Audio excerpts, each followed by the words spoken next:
Britishness. When you Google the term, the definition that appears is the quality of being British. Now that isn't really helpful, so we'll try and do better here. It seems that the notion of being British is in constant ebb and flow. It's been 1 year since the Brexit vote, which redefined the UK's relationship with its immediate neighbours. The question of independence still looms large over Scotland, but above all, we seem to be unsure of the threshold of Britishness for citizens within the UK itself. There have been various tests for Britishness posited by individuals over time.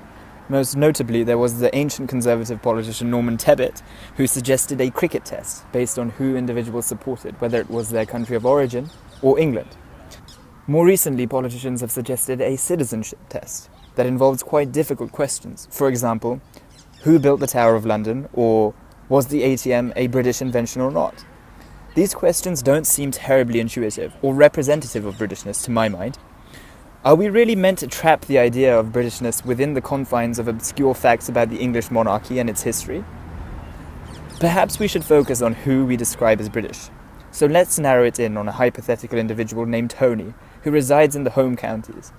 I think few would question Tony, who is of Anglo-Saxon descent, and his Britishness. I think it's fair to say that the consensus would be that Tony can be British.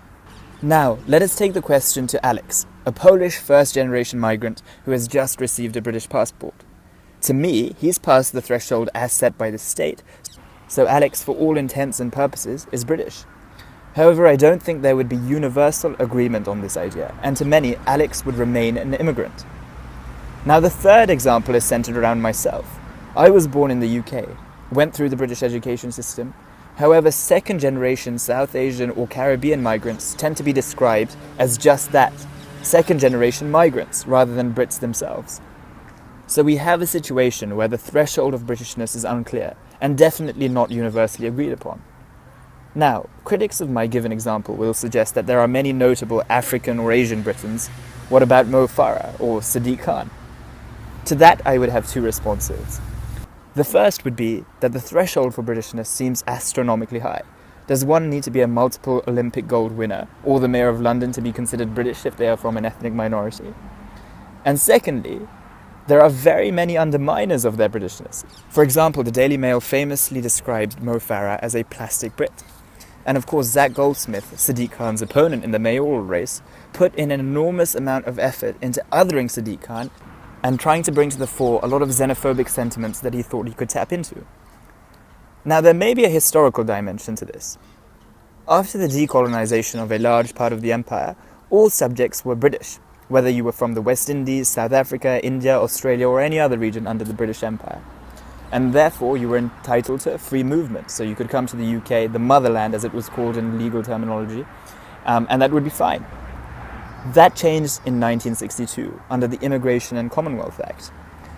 This act repealed the free movement of people. British subjects would now have to evidence a grandparent's British passport. Now, of course, this was significantly more difficult for migrants of Asian or African origin, as record keeping was much more informal and often non-existent. However, Australians and South Africans would be largely unaffected by this. I will allow you to decide the reasons for this.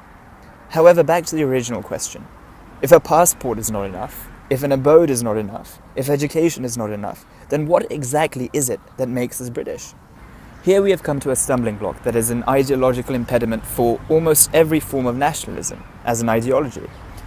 It's very difficult to have a nationalism that isn't inherently exclusive, often on the basis of religion or race, which gets us into very murky territory with horrific historical precedents.